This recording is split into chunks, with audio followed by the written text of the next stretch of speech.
the work menu. Here it's same as this hand. It can forward and backward when we press forward. Check the machine will move forward, and when we press machine backward and work reverse, check it. Machine will turn reverse. Yes. And here control the OM pump work and off. If you want to set one new order, follow me. This is the first screen. We start to set the order. We have three language to choose. We choose English language and set the order first.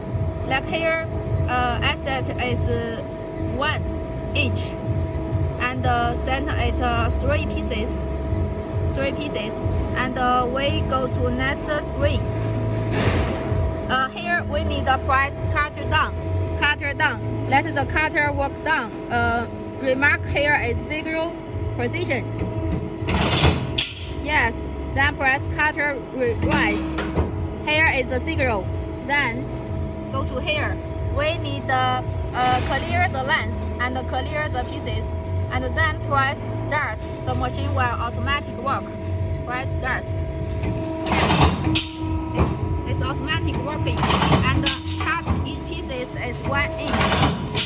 Yeah. After 3 pieces, the machine will stop. So here we can press stop.